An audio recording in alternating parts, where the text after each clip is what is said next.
आज हम कक्षा 8 का गणित मॉडल प्रश्न पत्र 2024 का सेट 1 का प्रश्न संख्या 11 से 20 तक हल करेंगे।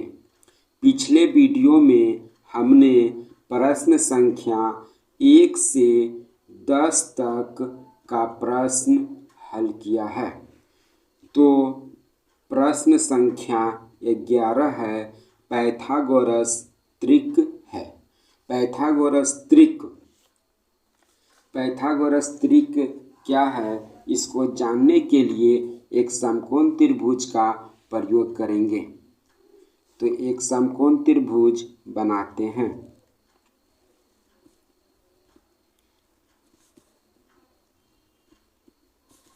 ये एक समकोण त्रिभुज है। समकोण त्रिभुज का ये वाली भुजा कर्ण होती है और ये वाली भुजा लंब होती है और ये आधार है। समकोण त्रिभुज की एक भुजा 90 डिग्री की होती है। माना कि कर्ण जो है C है, आधार जो है A है और लंब P है। तो यहाँ पर P का स्क्वायर प्लस A का स्क्वायर बराबर C का स्क्वायर, यानी सबसे बड़ा अंक का स्क्वायर अन्य दो अंकों के वर्ग के बराबर होगा। सबसे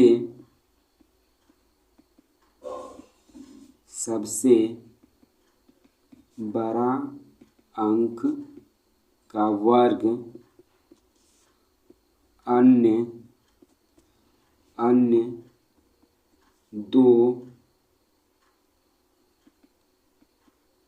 अंकों के वर्ग के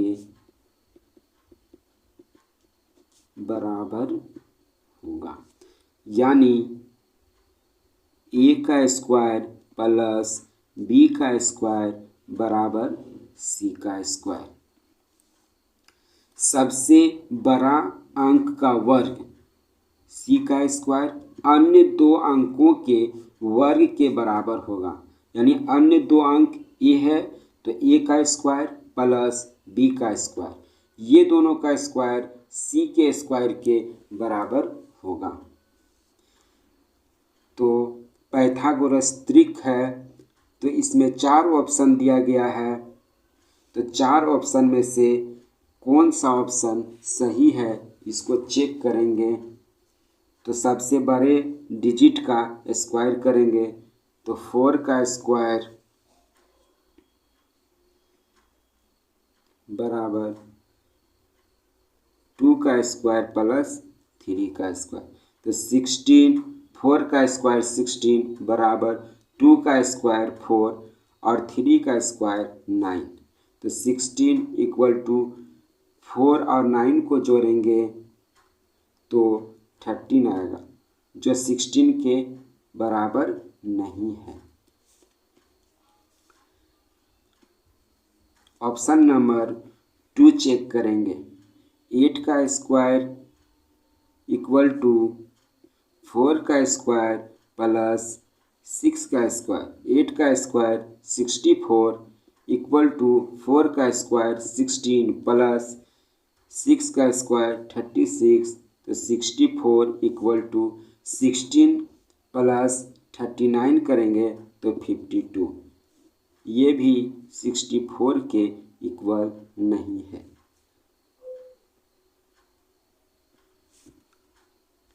ऑप्शन नंबर 3 चेक करेंगे। तो 13 का स्क्वायर इक्वल टू 12 का स्क्वायर प्लस 5 का स्क्वायर। 13 का स्क्वायर 169 इक्वल टू 12 का स्क्वायर 144 प्लस 5 का स्क्वायर 25। तो 169 इक्वल टू 144 में 25 प्लस करेंगे तो 169। ये 169 के इक्वल है, यानी ऑप्शन नंबर 3 इसका सही उत्तर है। पाइथागोरस त्रिक में सबसे बड़ा डिजिट जो 13 है, 5 का स्क्वायर प्लस 12 का स्क्वायर इक्वल टू 13 का स्क्वायर के बराबर है। तो ये पाइथागोरस त्रिक है, यानी ऑप्शन नंबर 3 इसका सही उत्तर है। प्रश्न संख्या 12 है, रूट अंदर 256/441 का मान होगा। तो रूट अंदर 256/441 का मान ज्ञात करने के लिए एलसीएम से भी इनका मान ज्ञात कर सकते हैं। तो सबसे पहले 256 का एलसीएम लेंगे, तो 2 से करेंगे, 2 से लगाएंगे तो 128 आएगा। फिर 2 से करेंगे तो 64, फिर 2 से लगाएंगे तो 32, फिर 2 से लगाएंगे तो 16, फिर 2 से लगाएंगे तो 2 8 जा 16, 2 4 जा 8, 2 2 जा 4, 2 1 जा 2। इसके बाद फिर 441 का एलसीएम करेंगे, 3 से लगाएंगे तो 147 आएगा। फिर 3 से लगाएंगे तो 49 आएगा। फिर 7 से करेंगे तो 7 7 जा 49। रूट है तो 2 का जोड़ा लगेगा,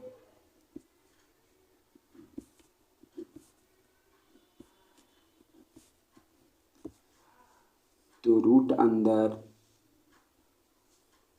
256 का एलसीएम 2 गुना 2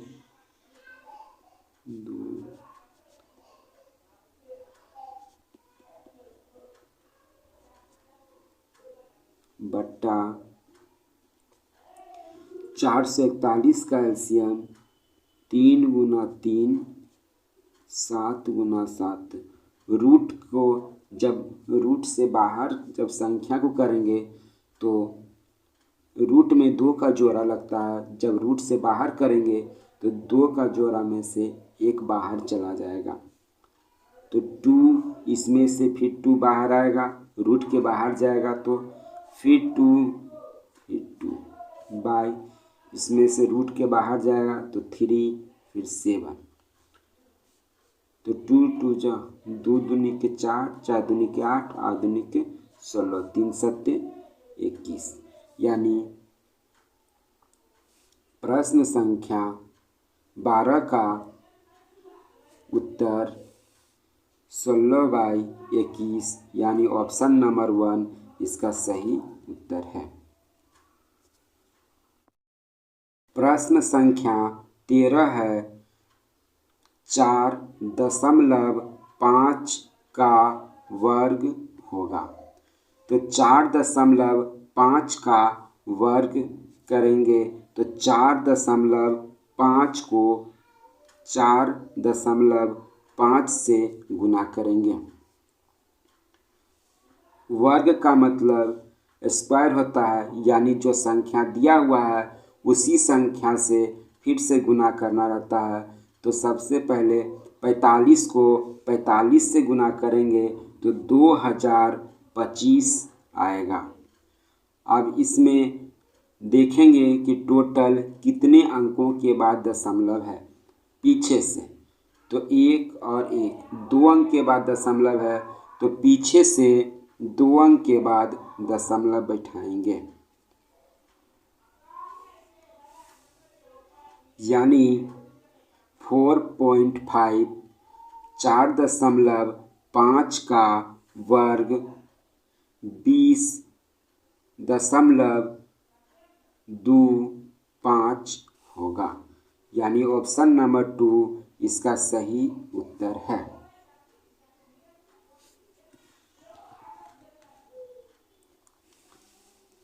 प्रश्न संख्या 14 है, दो परमेय संख्याओं के बीच में कितनी परमेय संख्याएं होगी?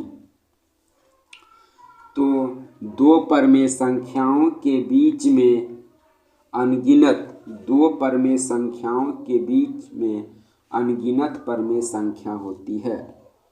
दो परिमेय संख्याओं के बीच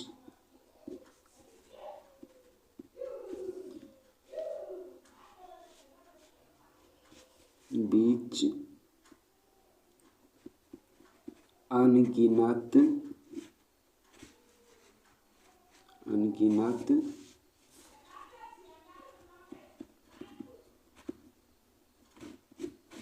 परिमेय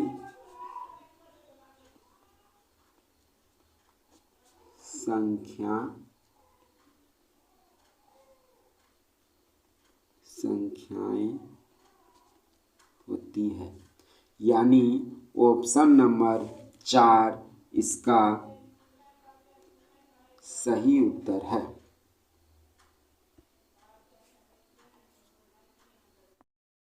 प्रश्न संख्या 15 है, 216 का घनमूल होगा।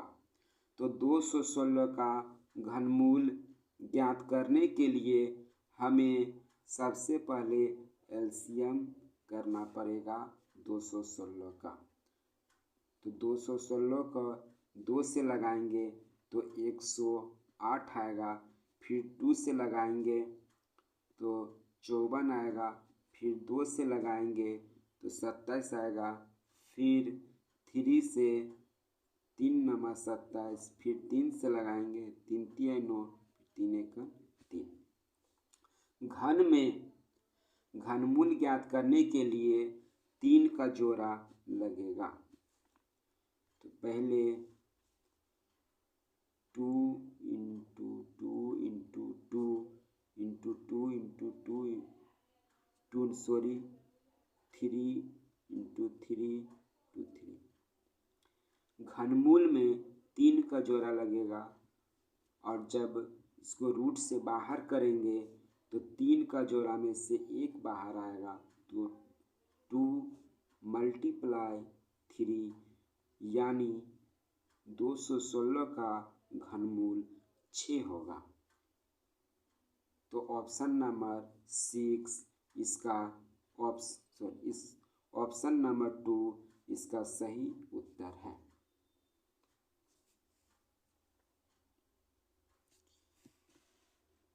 प्रश्न संख्या 16 है, 5 का घन होगा।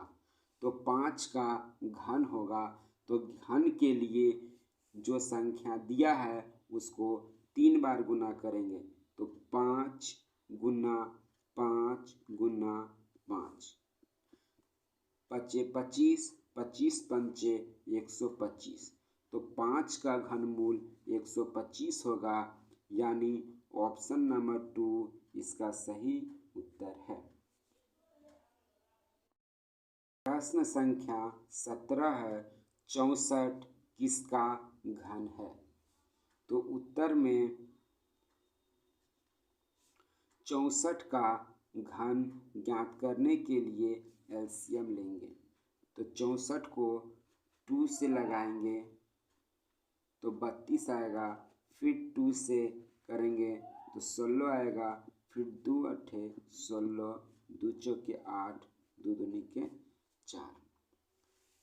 घनमूल में 3 का जोड़ा लगता है। घनमूल में 3 का जोड़ा लगेगा जब उसको रूट क्यूब के बाहर करेंगे तब। 2 गुना 2 गुना 2, 2 गुना 2 गुना 2, जब रूट अंदर क्यूब से बाहर करेंगे तो 3 में से 1 2 बाहर आएगा, फिर 3 में से 1 2 बाहर आएगा, तो 2 गुना 2 4, यानी ऑप्शन नंबर 3 इसका सही उत्तर है। प्रश्न संख्या 18 है, निम्नलिखित में से कौन पूर्ण घन होगा। तो इसमें ऑप्शन 1 में दिया है 3001, ऑप्शन 2 में दिया है 1000, ऑप्शन 3 में दिया है 100 और ऑप्शन 4 में दिया है 8100। तो घनमूल में घन पूर्ण घन के लिए कोई भी संख्या जो दिया है वो अपने आप में 3 बार गुना होता है। तो ऑप्शन नंबर 2 इसका सही उत्तर है। 1000 को 10 गुना 10 गुना 10 लिख सकते हैं। और पूर्ण घन के लिए 3 का जोड़ा होना चाहिए। तो 1000 जो है 10 गुना 10 गुना 10 करने से 1000 आ जाएगा, यानी पूर्ण घन 1000 है।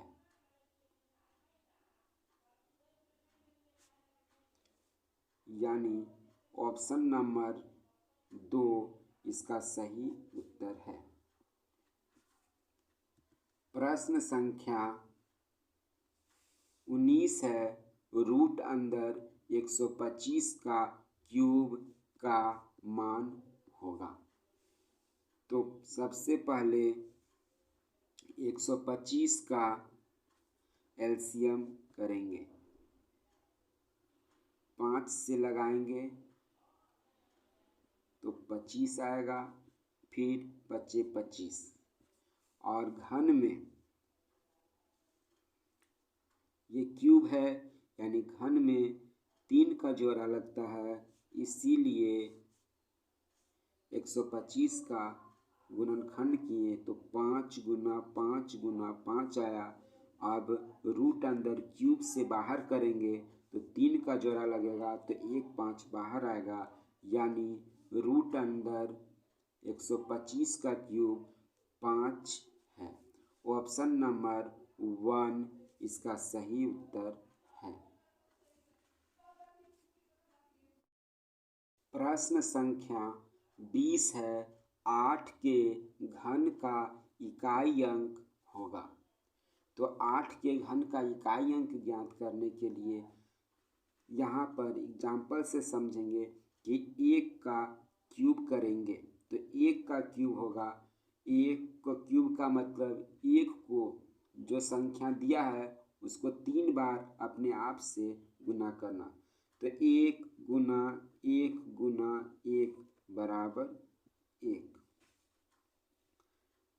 फिर 2 का क्यूब करेंगे तो 2 गुना 2 गुना 2 बराबर 8। यानी 8 जो है घन मतलब क्यूब, कोई भी संख्या जो दिया है वो अपने आप में 3 बार गुना है तो वही घन है। तो 8 का इकाई अंक 2 होगा। 8 के घन का इकाई अंक 2 होगा, यानी ऑप्शन नंबर 4 इसका सही उत्तर